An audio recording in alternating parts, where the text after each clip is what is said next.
Hello বন্ধুরা, welcome back to my channel. আজ জানেন সকাল থেকে ওয়েদারটা একটু মেঘলা মেঘলা, আর এই মেঘলা মেঘলা ওয়েদারে ভালো মন্দ তো খেতে ইচ্ছা করেই।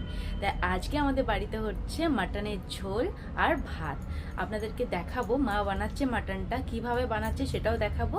তো আপনারা পুরো ভিডিওটা অবশ্যই দেখবেন। মাংসের প্রিপারেশন কত দূর? মা এখন খুবই ব্যস্ত রান্না করার। এইদিকে কড়াইয়ে তেল দিয়ে দিয়েছে, আর এইদিকে রয়েছে মাটনটা ম্যারিনেট করা নুন হলুদ দিয়ে। এইদিকে তেলটা গরম হয়ে গেছে, আর এইদিকে ডুমো ডুমো করে আলু কাটা আছে, এগুলো এবার ভেজে নেব।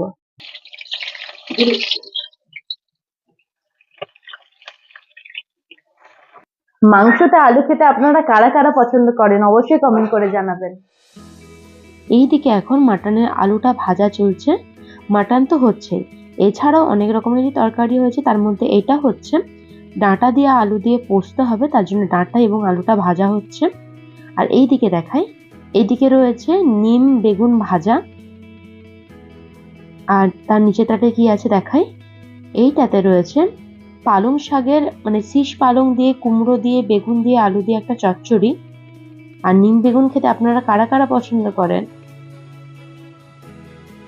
এইদিকে আলুটা ভাজা হয়ে গেছে, এরপর ওই তেলে দিয়ে দিতে হবে সামান্য চিনি। চিনিটা এই কারণেই দেওয়া হলো যাতে কালারটা ভালো আসে। এরপর দিতে হবে কুচিয়ে রাখা পেঁয়াজ।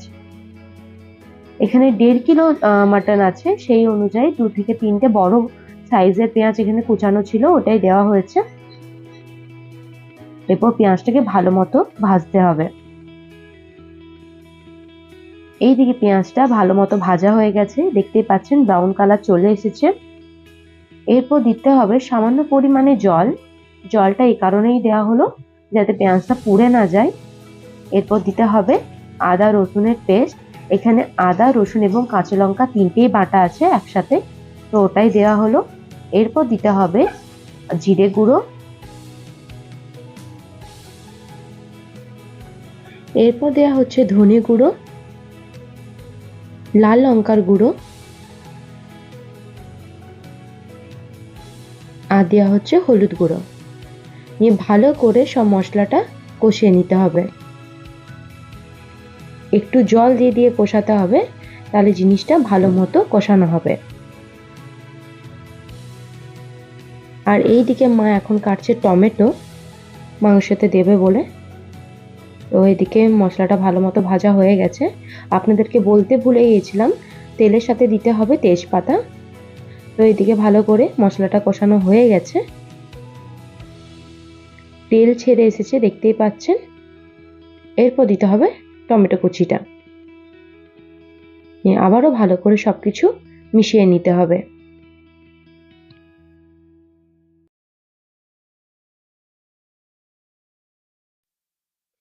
এরপর দিতে হবে সামান্য পরিমাণে মিট মশলা, নিয়ে আবারও একটু জল দিয়ে ভালো করে কষিয়ে নিতে হবে। মশলাটা এখানে ভালো মতো কষানো হয়ে গেছে। এরপর দিতে হবে ম্যারিনেট করে রাখা মাটনটা। মাটনটাতে শুধু হলুদ এবং নুন মাখিয়ে রেখেছিলাম, এছাড়া বাকি কোনো গুঁড়ো মশলা অ্যাড করিনি। তো অল্প পরিমাণে নুন দিয়েছিলাম, তাই আর একটু নুন দিতে হবে। তাই দিয়ে দেবো আর একটু নুন। নুনটা দিয়ে ভালো করে আর একবার কষিয়ে নিতে হবে। দেখুন এদিকে কালারটা কতটা চেঞ্জ হয়ে এসেছে কষাতে কষাতেই। এরপর ঢাকা দিয়ে গ্যাসের ফ্লেমটা মিডিয়াম করে দিতে হবে। ঢাকাটা খুলে আর একবার নেড়ে চেড়ে নেব। মাংসটা ভালো মতো কষানো হয়ে গেছে। এরপর দিতে হবে গরম জল। এখানে ঠান্ডা জল দেব না, তো জলটা দিয়ে দিয়েছি। এরপর ফুটতে দেব। দেখা যাক মাংসটা সেদ্ধ হয়েছে কিনা। তো এখানে মাংস এবং আলু খুব ভালো মতো সেদ্ধ হয়ে গেছে।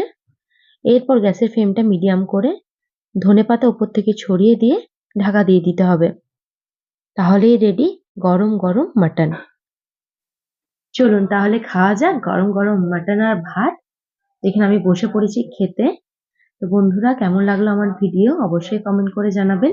আর আমার ভিডিও ভালো লেগে থাকলে অবশ্যই লাইক শেয়ার এবং সাবস্ক্রাইব করে দেবেন। তো আজকের মতো ভিডিও এখানেই শেষ। দেখা হবে নেক্সট ব্লগে। Bye bye.